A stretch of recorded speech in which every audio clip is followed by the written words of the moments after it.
welcome. Thank you. Appreciate you coming to the Black Box Theater. This is our 12th production. And for those of you that aren't familiar with our surroundings, men's room is just outside the entrance to your left. Ladies' room is down the ramp and to your left. We're going to have a 10 to 15 minute intermission, and we'll have complimentary refreshments. I think you're going to enjoy this production. I also am going to introduce our director of tonight's play, Paul Guggenheimer.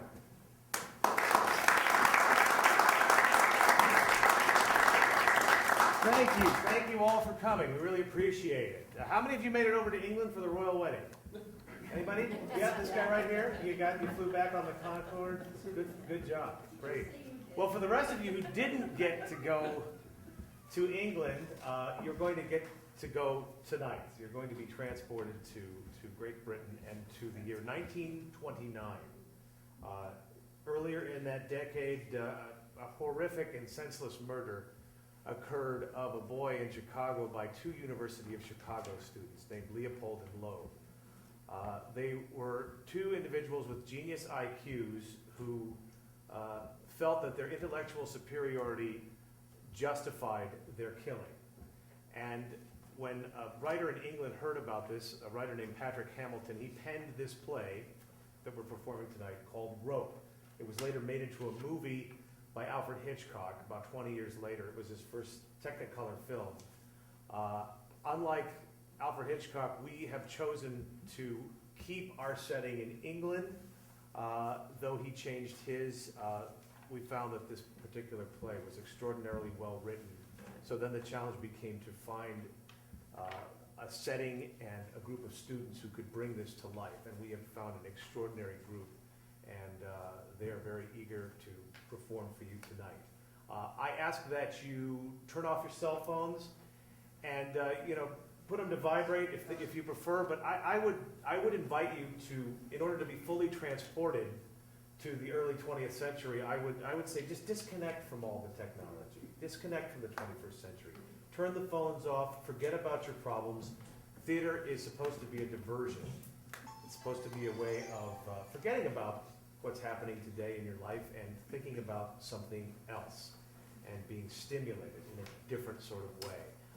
This is an interesting play, and it asks questions about how individuals behave that are still being asked today. The play is in 2 acts. Act 1 is just about an hour. Act 2 is just a little more than an hour. We have a 10 to 15 minute intermission with wonderful homemade desserts that are free for the taking. So sit back, relax, and enjoy Rope.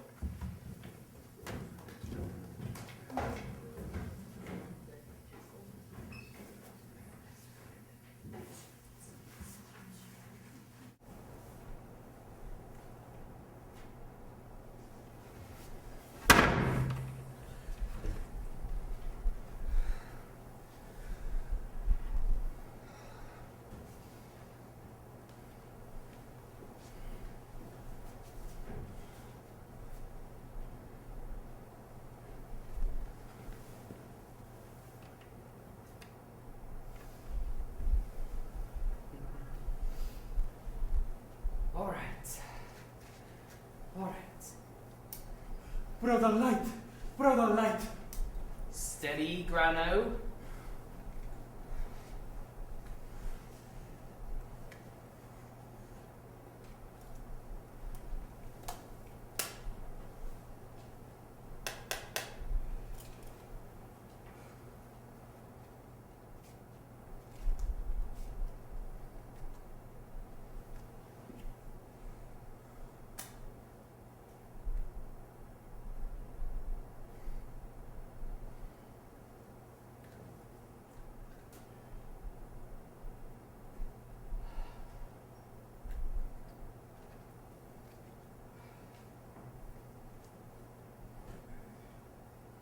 Feeling yourself, Grano? Feeling yourself again, Grano? Grano? Give me some matches. Matches? Here you are. Coming.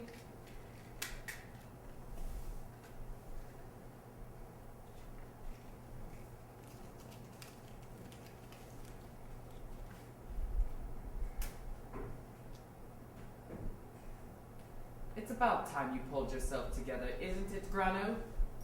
Sabot will be here in a quarter of an hour. You fully understand, Brandon, what we've done? Do I know what I've done? Yes. I know quite well what I've done. I have done murder. Yes. I have committed passionless, motiveless, faultless, and clueless murder. Bloodless and noiseless murder. Yes. And immaculate murder. I have killed. I have killed for sake of danger and for sake of killing. And I am alive. Truly and wonderfully alive. That is what I've done, Grano.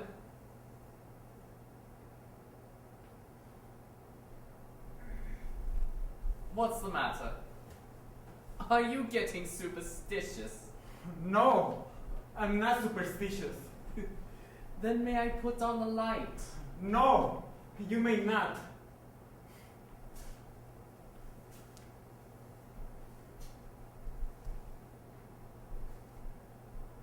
Brandon, Yes? you remember when Ronald came in? What do you mean? When Ronald came in? When Ronald came in here, when he came in from the car, you were standing at the door. Yes? Did you see anyone standing there? Up the street? About 70 yards? Well, what of it? Oh, nothing. Brandon, Yes? when I met Ronald, when I met him, coming out of the Coliseum, when I met him and got him into the car, why shouldn't someone have seen us? What do you mean by someone? Oh, someone. Anyone. Did we think of that, Brandon? I did. He's in the room. You know? Do you think we'll get away with it? When? Tonight? Yes. Are you suggesting that some psychic force emanating from that chest is going to advise Sir Johnstone Kentley that the remains, or shall I say the lifeless entirety, of his 20-year-old son and heir is contained therein? My dear Granillo, if you are feeling in any way insecure, perhaps I had better fortify you with a brief summary of facts, with mathematics as it were. Let me please give you Listen. What are Listen, I tell you.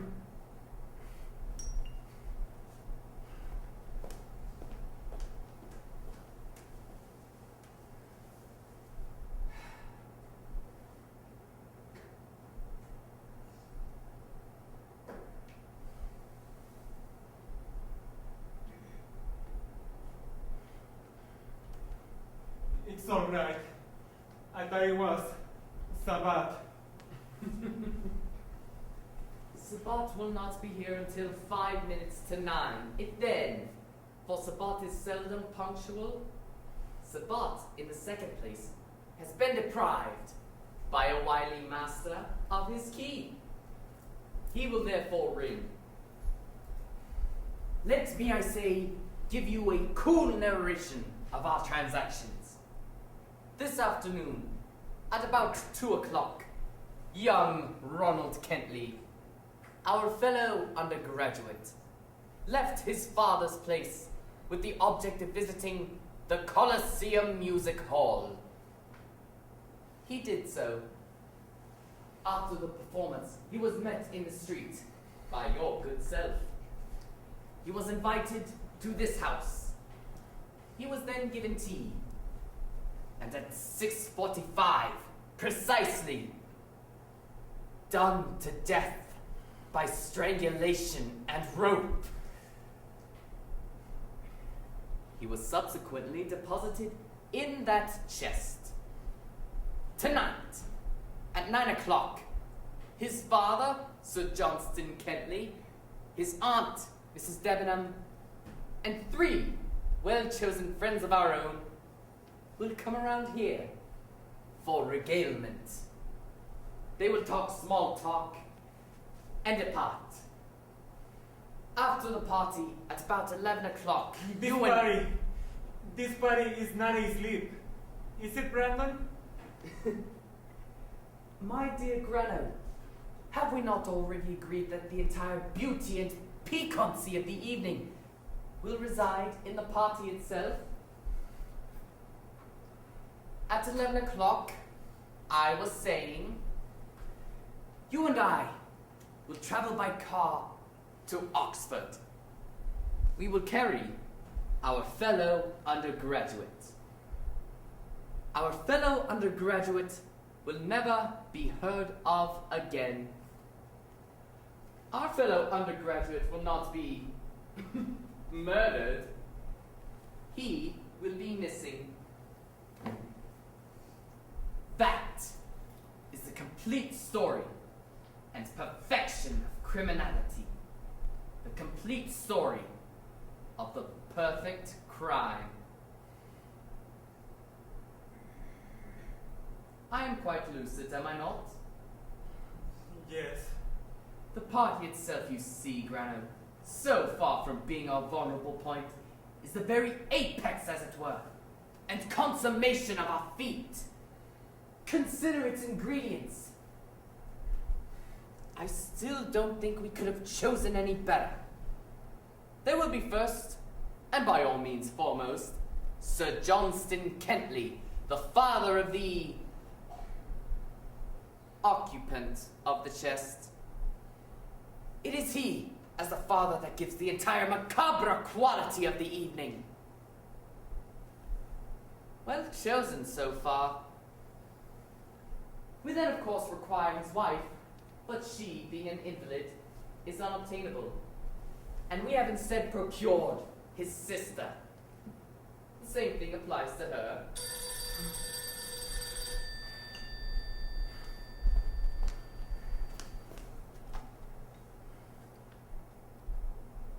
Hello?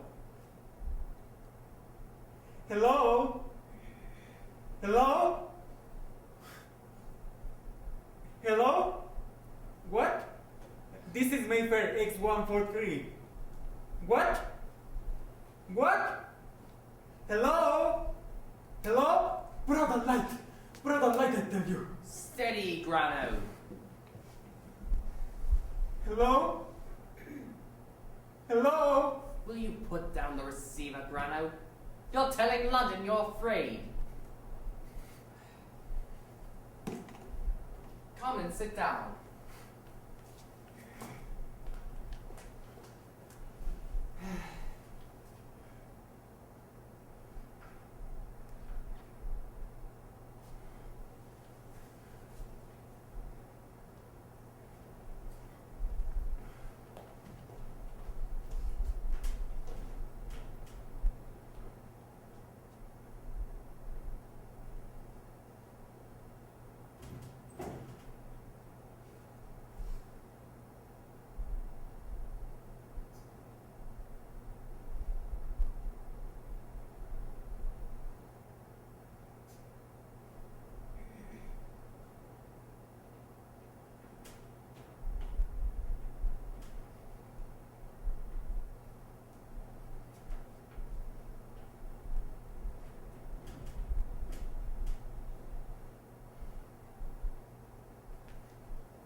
Well, go on. There are then Kenneth Raglan and Leila Arden, They have been asked for their youth, innocence, and good spirits alone. Also in Raglan, who went to the same school and is at the same university as ourselves, you have about the most perfect specimen of ornery humanity obtainable, and therefore a suitable witness to this so extraordinary scene.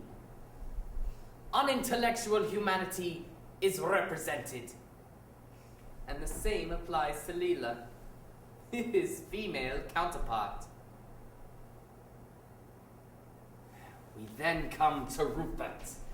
Now in Rupert's grammar, we have a very intriguing proposition. Rupert, in fact, is about the one man alive who might have seen this thing from our angle. That is, the artistic one. You will recall that we even contemplated, at one time, inviting him to share our dangers. And we eventually turned the notion down, not necessarily because it would have been too much for him to swallow intellectually, but because he would not have had the nerve. Rupert is a damnably brilliant poet, but perhaps a little too fastidious. He could have invented and admired, but he could not have acted. So he is in the same blissless ignorance as the rest. Nevertheless, he is intellect's representative, and valued at that.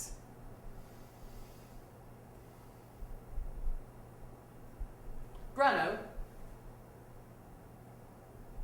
Grano, Yes.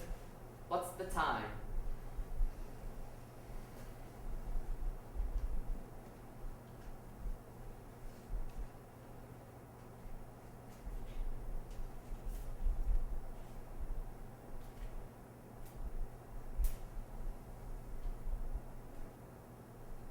Tento.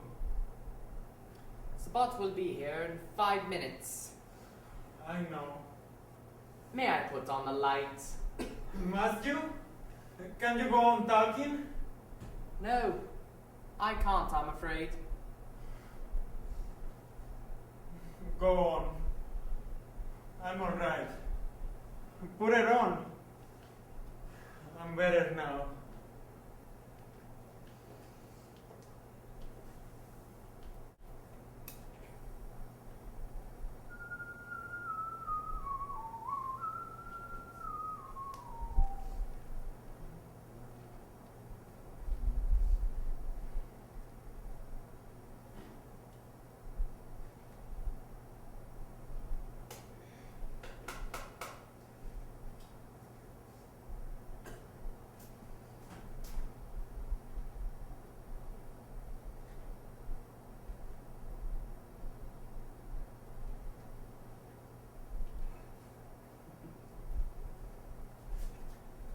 I thought you were going to lose your nerve for a moment there, Grano. So did I. But I wasn't. May I put on the light proper? Yes.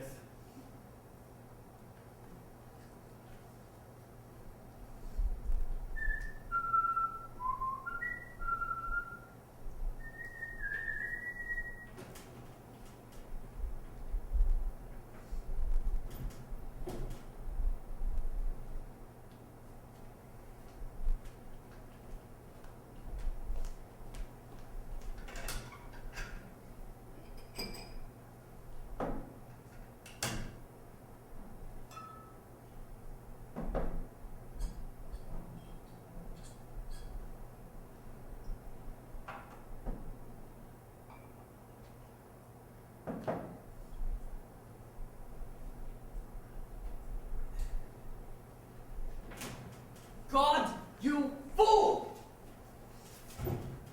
Did I not tell you to check up in there? What? Look at this. The boys' Colosseum ticket. It was on the floor. We could hang on that. What in heaven's My name? dear Brandon, you're as much to blame as myself. That has nothing to do with it. It is your business to see what I don't see. How in heaven's name it's got there, I don't know! Damnation. That's about. Now, for God's sakes, quiet yourself and sit down, all right? I'll go.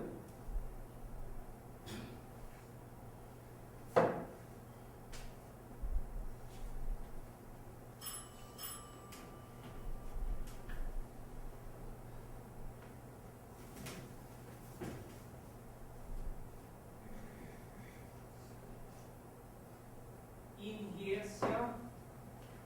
Yes, in here. Very good, sir.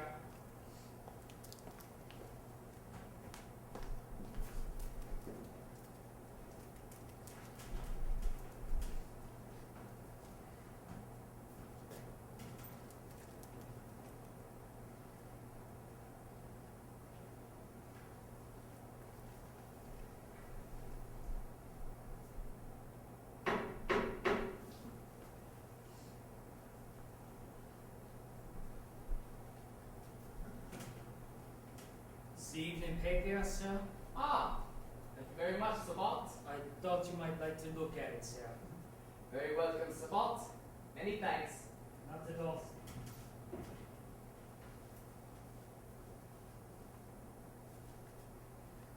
Sorry for my little outburst, Grano, but it rather upset me. Not at all. You're quite correct. I should have seen it. How it got there, I don't know. Neither do I. What's the time?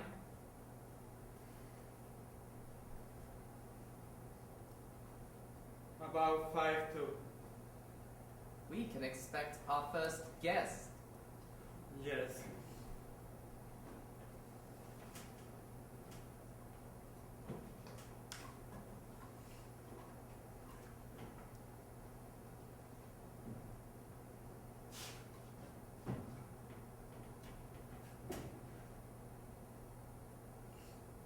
The table, sir?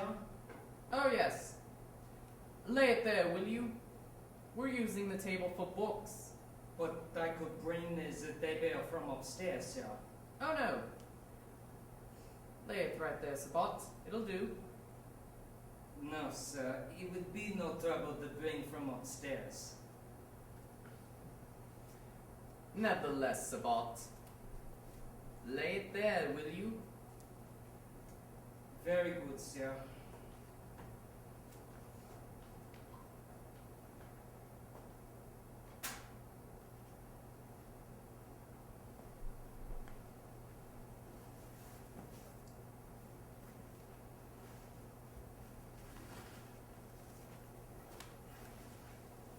Hello. Hammond at it again. 106 knot. How many's that, Sabot? Is the 10th, sir. Ah. He was Mr. 21, sir. I'm getting rather tired of inquests on London girls. Also of plucky London typists' brave attempts. Also of Jim and Amy. Ah, here he is! He's early, whoever he is. To bring in here, sir. Yes, in here. Right.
I say, I'm terribly sorry.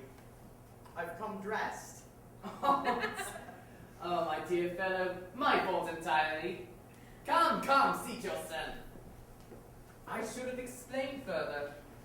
You know we're going up to Oxford tonight? Oh, no, are you? I'm not going up till Friday. Now, Kenneth, what would you like to drink? You can have a gin and Italian, or a gin and Angostura. Oh, and I can do a very nice gin and French.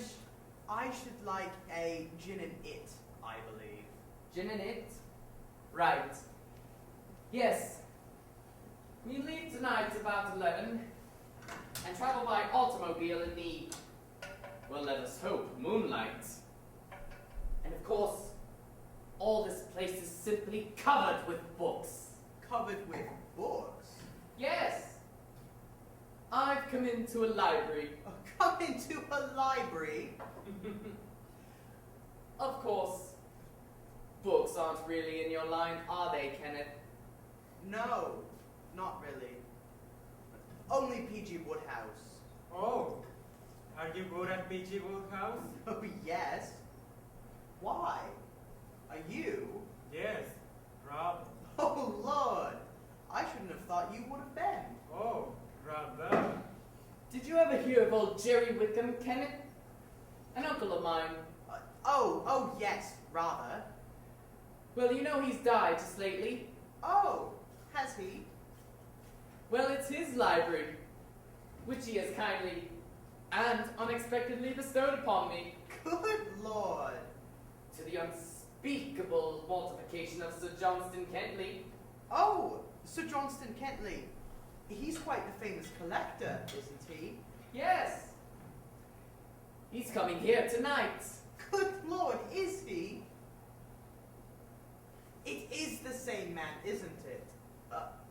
He lives in Grosvenor Square, and he has a son. Quite right, Kenneth. He lives in Grosvenor Square and has a son. He also runs to his sister, and she's coming too. Oh, really? Yes. A reward of £10 or more is offered to any person or persons forcing, by dynamite or any other means, more than 2 words out of her at the same time.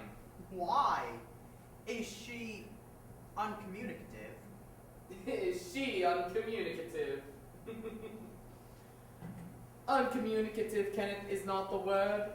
Really? Tell me, Sir Johnstone's son, isn't that Ronald Kentley, the lad who's so frightfully good at sports? Yes. You don't know him, do you? Me? Oh no, I've never met him. But he wins at hurdles and hundreds of yards and things of that sort, doesn't he? Yes. In fact, he's the living image of yourself, isn't he, Grano? Yes, he's like. Me? In what way? Oh, in every way.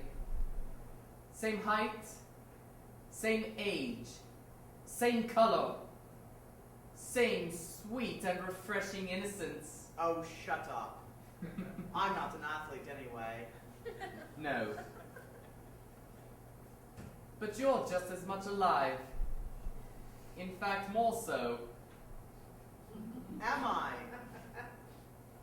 So tell me, you're having Sir Johnstone over just to make him sort of grind his teeth with envy about the books?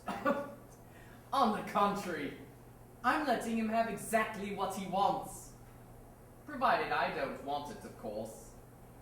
But I tell you all this, Kenneth, just to excuse the terrible mess we're in. You'll see that we're having our meal off a chest. Oh, yes. I noticed that. I thought it looked rather weird. Good Lord, Kenneth. You're getting positively fat. Am I? Nothing like the little boy who used to fag for me at school. Oh, Lord. That's a long while ago. Oh, it doesn't seem so long. Of course, I used to think you were an absolute hero in those days, Brandon. Did you? Well, as a matter of fact, I was always more or less popular amongst the juniors. It was I who was the unpopular one. Were you unpopular, Grano? Oh, yes. I remember I used to loathe you in those days. There you are. Why did you loathe him? Oh. I can't recall. I suppose games were the only things that mattered in those days. I'm sure it was most unreasonable. It was, I assure you. I am very harmless. Ah, here we are! I wonder if that's Rupert. Did you ever meet Rupert Cadell? Rupert Cadell? No, I can't say I have. No! He was before your time, wasn't he?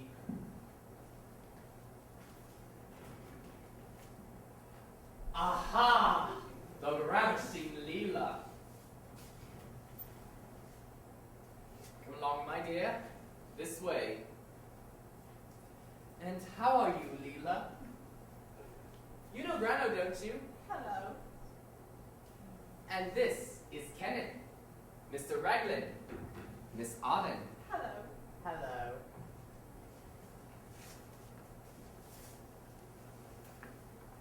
Now, Leila, what are you going to drink? Kenneth's having a gin and it. I adore one. And how are you getting on? Very well, thanks. How are you? Oh, I'm all right. Of course, I simply know that I've seen you somewhere before. Really? You're not a Frenton-on-Sea expert, are you? Oh, no. I just go there occasionally is all. How weird, because I could simply swear that I've seen you somewhere before. Oh, how weird. Previous incarnation, I expect. Here you are, Leila. Excuse mess. We're in a horrible mess here altogether. Kenneth will tell you about it. I've come into a library. Come into a library, my dear. My dear, how weird. Yes. And don't think you're going to get anything to eat because all the servants are away. And we're very humble. No, you told me that. And I had a simply gluttonous high tea. Gorged, my dear. Well, that's all right. I really wouldn't have asked you except this is the last chance of seeing you before we go. Are you going up tonight, then? Yes. Of course, I'm feeling absolutely ghastly. Have come dressed like this. Why? I'm sure I ought to be dressed too. Of course, you must admit, my dear, this is a most mysterious and weird meal. Why mysterious and weird? Oh, I don't know. Just mysterious and weird. Don't you think it's mysterious and weird? Such a queer time to begin with. Ah, here we are. I'll bet you that's old Kentley. So give me a moment. I must go and usher him in. Who's the newcomer? The newcomer, Leila, is the revered Sir Johnstone Kentley, who has come here to look at books. My dear. Unless it's Rupert, which it may be, of course. Which of course can never be done. Ah, how do you do, Granillo? How you getting on? You know my sister, don't you? Yes. Now, let me introduce you all. This, Mrs. Debenham, is Miss Leila Arden. Ah. Miss Arden, Sir Johnstone Kentley. How do you do? How do you do? And this is Kenneth. How do you do? How do you do, sir? And that's everyone. And here, Sir Johnstone, is an armchair which I think is more or less in your line. And here is a chest from which we are going to feed The table having been commandeered for books. That's not a Cassoni, is it? Oh, no, sir. It's not a genuine. It's a reproduction. But it's a rather nice piece. I got it in Italy. Now then, Sir Johnson, are you going to have a cocktail? Good heavens, no, my boy. And you, Mrs. Debenham?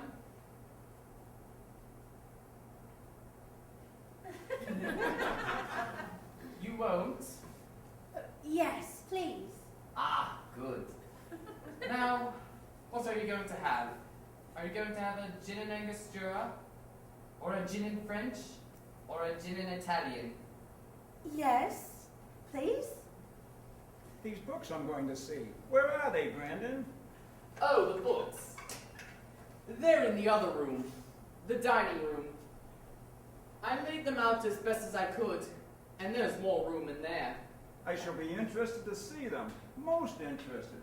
I seem to remember that Wickham had a really remarkable little lot of Shakespeareana. Yes. But I'm afraid the folios were sold before he died.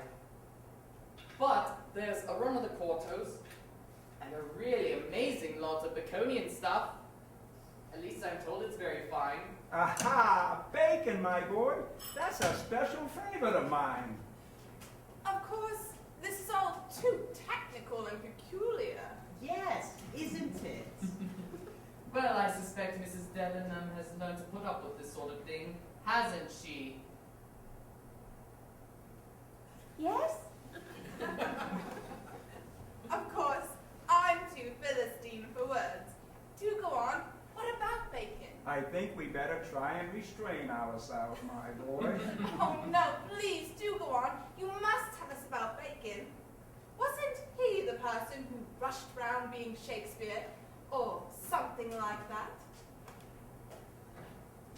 Ah, here he is! Here he is! The last, as usual. Come along in, Rupert.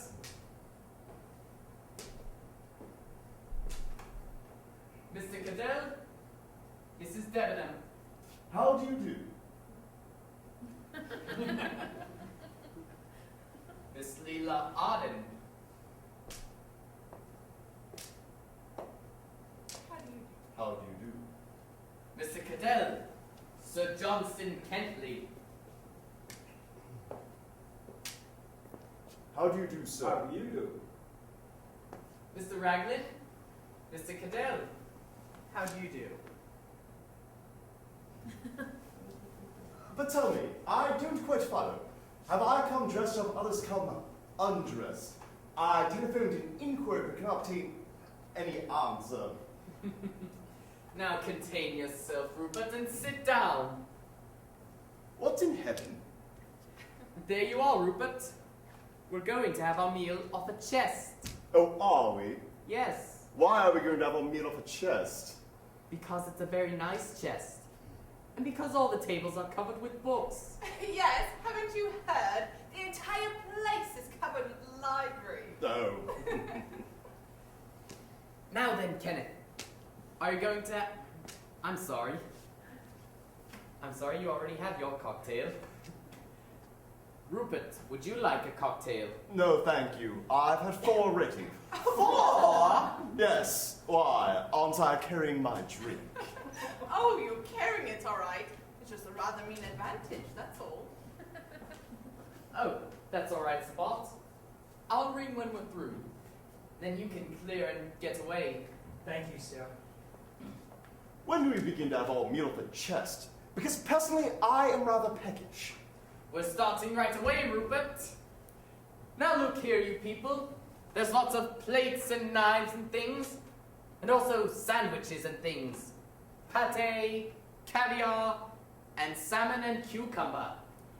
All you've got to do is rally around and gather what you want.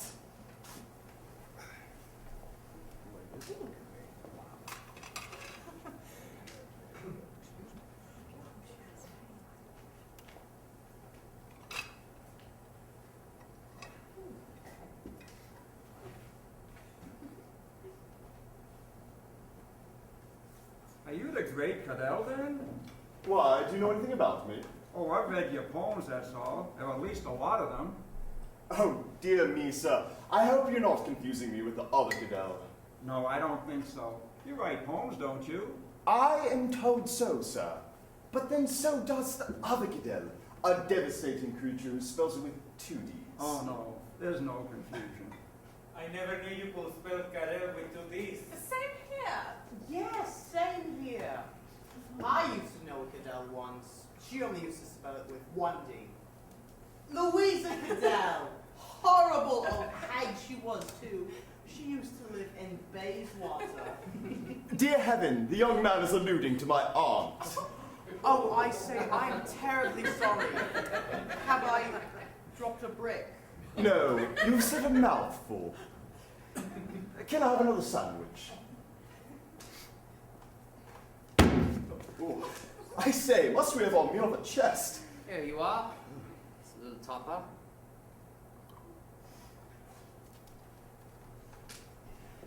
Is Lady Kentley any better, sir? No, I'm afraid not. I'm afraid she's still in bed. Oh, I'm sorry to hear that. And how's Ronald getting on? Oh, Ronald? He's getting on all right. He's merely idling, of course, now, like you two. Does he like it? Or does he want to get back? Oh, no. He doesn't want to get back. He has a great time. Who's Ronald? Ronald? He's my son and heir. 20 years of age. Oh, I know Ronald. He was in the papers the other day for winning the high jump at varsity sports. That's right. Yes, I remember it well. There was a picture of me next door to it. Oh, was there? Yes, not though for winning the high jump. Yes, quite an old friend, Ronald. Yes, he's a sprightly lad, is Ronald. Brandon says that he's like me, sir. Is that true? Why, yes. He is rather like you, when you come to think of it. Quite like, really. I, the double, apparently. My dear, how excruciating. In what ways is he like me, sir? Oh, I don't know. Just in general youthfulness. And innocence and freshness Oh, and... shut up, Brandon. He's so afraid they won't think him a man, isn't he? That's like Ronald, too. I'm afraid they won't feel like that for long, though. No, they won't, poor dears. Of course, my boy's the most infantile thing in the world. I honestly believe his only passion in the holiday times is the movies. When I saw him at lunch, he was just rushing off to the Coliseum. But that's not the movies, is it, sir? I thought it was a music hall. Not that I know. I've never been there before in my life. Never been to the Colosseum? Why should he have been to the Coliseum? Oh, I thought everybody had been. Well, I haven't. Neither have I. Is that the place in the Haymarket? My dear, you're mixing it up with the Capitol. What abysmal ignorance. You'd have been a sad dog as an ancient Roman, Granillo. Yes, he would. Indeed, in the days of the Caesars, the results of confusing the Colosseum with the Capitol, I would have imagined, should have been almost fatal. Certainly you'd been taken up. What was the Capitol then? Wasn't that where they all got up and held forth?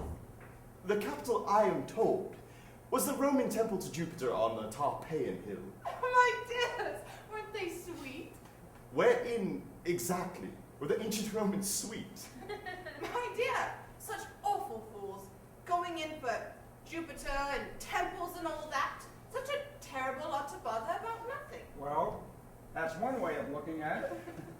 Well, anyway, you must... But to return to the 20th century for just one moment, you mean to tell me, Granillo, that you have never been to the Colosseum? No, of course I haven't. Never. Why? Is that so? Dear, dear. Yes. Why? You mean to say you can stand there and puff out your chest and tell me that you have never been to the Colosseum? Yes. Why? Why should you think that I have? Merely the hawk-like sharpness of my vision. Why is it a crime to have never been to the Colosseum? Oh, no, sir, I don't expect it's a crime. For in that case, I am afraid I myself am guilty. Oh, no, sir, I merely thought that Granillo, by the mere look of him standing there in his beautiful dark blue suit, was not the sort of person who had never been to the Colosseum. Well, I haven't. But young Ronald has been to the Colosseum anyway, sir. That's right.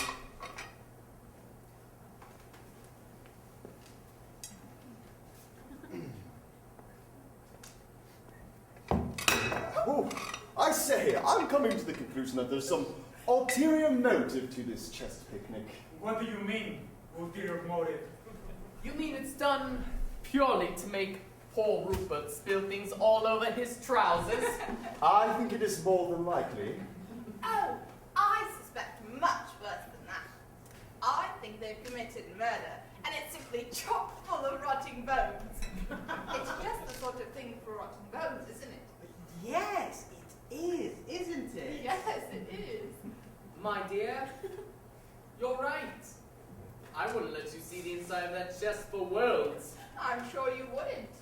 And it's all very well to try and bluff me out and pretend you're willing to let me see. But my dear, that's just what I said I wouldn't do. I have my suspicions. But surely, your murderer having chopped up and concealed his victim in a chest wouldn't ask all his friends round to come and eat off it. Not unless he was a very stupid and very conceited murderer.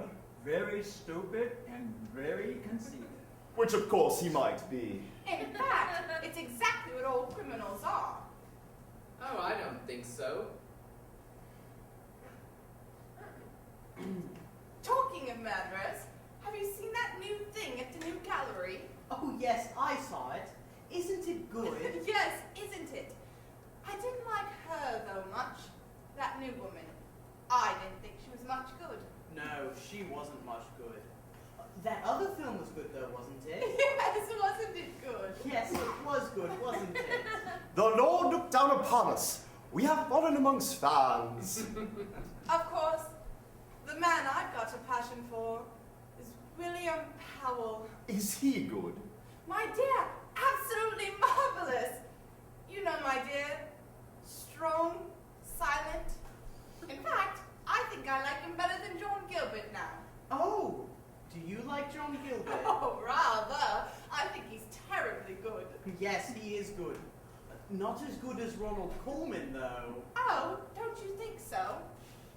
Did you see him in the old version of The Merry Widow?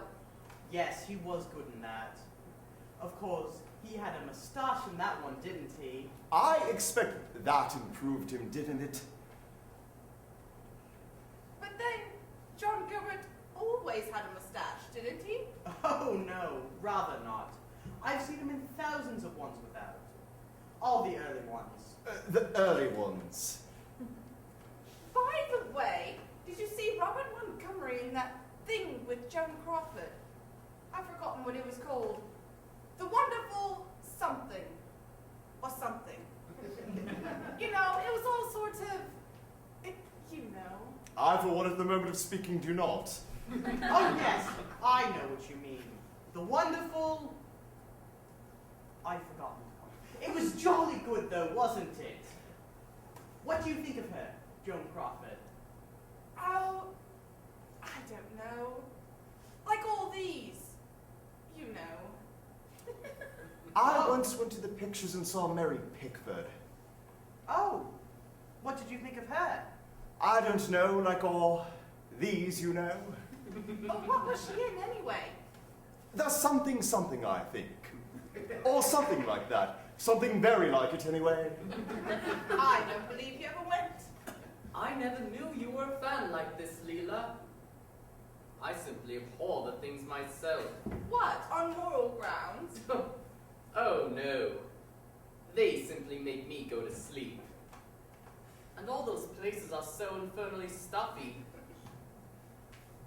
Tell me, what do you think about films, Mrs. Debenham? No, I don't. Well, if you didn't seem very... Pardon me, I cannot quite ascertain Mrs. Debenham's opinion. She says she doesn't. Does she mean that she does not think about films, or merely that she does not think at all? Oh, yes, decidedly. Ah, I see.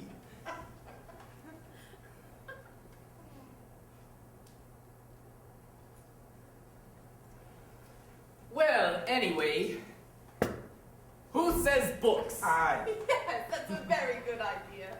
I have a gramophone for the very young if they care to make use of it. But I thought you said the room was covered with books. Oh no, there's room to dance. Hello. You've got a wireless, I see. Yes, so we have. Let's see what they're doing. They won't be dancing yet, though. Oh no, not till 11.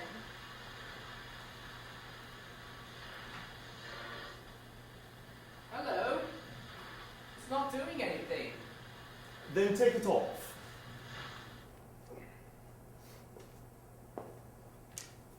Come right this way, Sir Johnstone.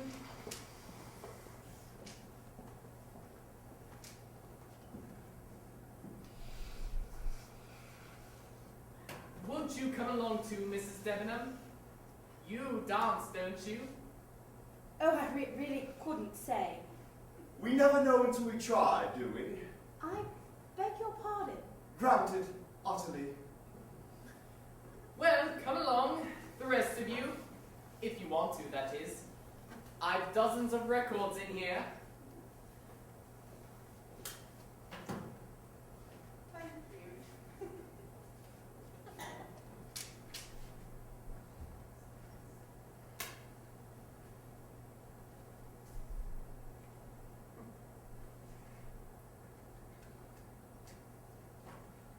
Well, Rupert, Well, you look rather fagged out. do I? I don't feel it. What have you been doing with yourself? Doing with myself?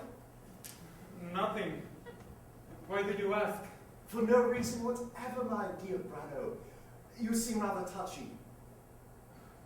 Yes, I'm a bit liverish. I've been sleeping most of the afternoon, and that always puts me out for the rest of the day. Ah, that's what I do.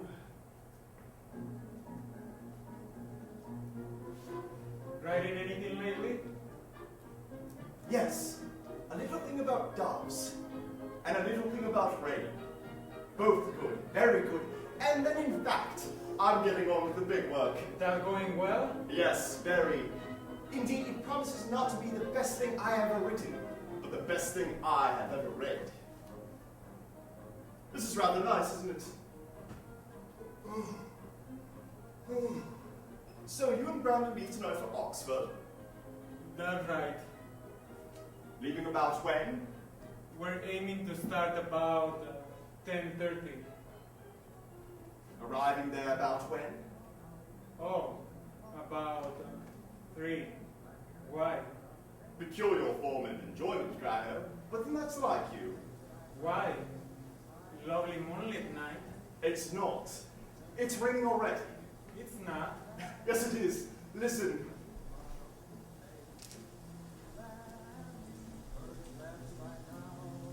Rano! Hello? Rano! You're wanted! Coming! You're coming along? No, I'm all right.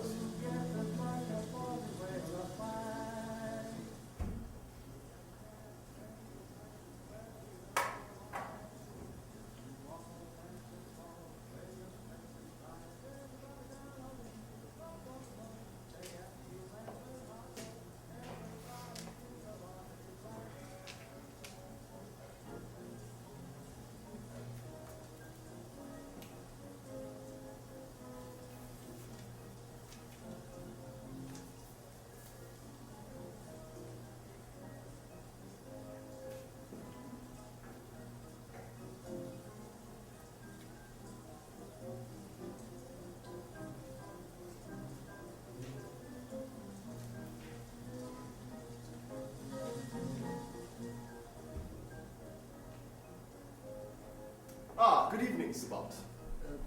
Good evening, sir. How are you getting on?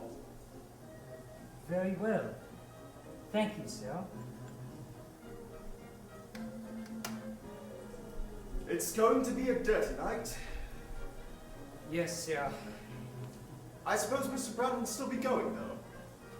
Pardon, sir? I said I suppose Mr. Brandon's to be going, though, to Oxford. Oh, I suppose so, sir.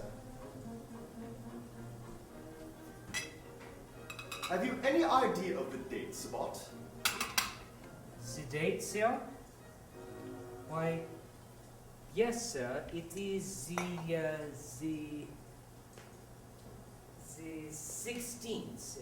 The 16th? Oh, no, sir. No, sir. It is not. It is the 17th, sir. Yes, the 17th. I thought so. Have you been getting into any trouble lately, Sabot?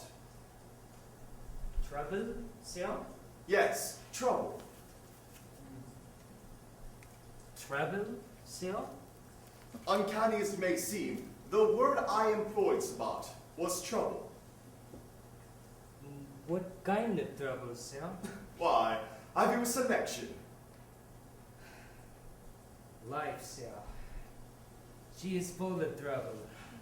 She certainly is. She is almost unintermittently troublesome. I was wondering, though, whether you're having any trouble with your employers. Me, sir? No, sir. What should make you think so, sir? Well, I telephoned this house at 8:15 and heard the most hysterical noises over the wire. Hysterical noises, sir? Hysterical, Spot. Noises. And I was wondering whether you were the cause of it. No, sir. I was not here till 5 to 9, sir. Then are you the one who frequents the Colosseum, Spot? Yes, sir. I said, are you the one who frequents the Colosseum? Oh, sir, I did not hear, sir. Pardon, sir. The Colosseum, sir? No, sir. You don't? The music hall, sir? Yes. No, sir. No, sir. I have only been there once, sir. Many years ago, sir. But not lately. No, sir. Then is it Mr. Granillo who frequents the Colosseum? Mr. Granillo, sir? Or is it Mr. Brandon who frequents the place? Mr. Brandon, sir? Hello? Mr. Brandon? What's all this about Mr. Brandon? I was asking the good Sabot, Brandon, whether Mr. Brandon's to be going to Oxford in all this rain. Wasn't I, Sabot? Yes, sir. Yes, sir. Well, I certainly hope he told you that we are. What's a little rain, anyway? Besides, we've got no one to look after us here. Hold on a moment and I'll be back in a minute. What's he reading? Heart of Darkness. I'll be back in a minute. Won't you come along? That's alright, Sabot. You can get away now. Now that's cleared. Thank you, sir. Back in a minute.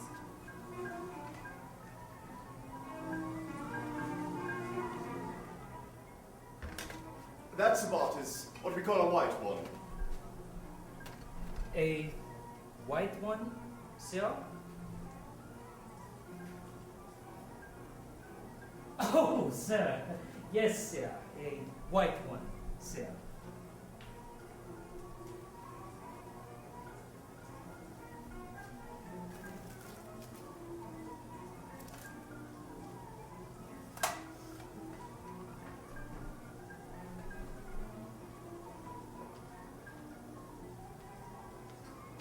Bonsoir, monsieur. Good night, Sabot.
Yes, Sabot's gone.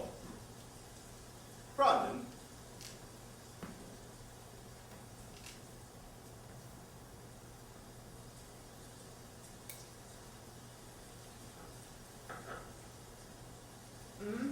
I have just thought of something rather queer.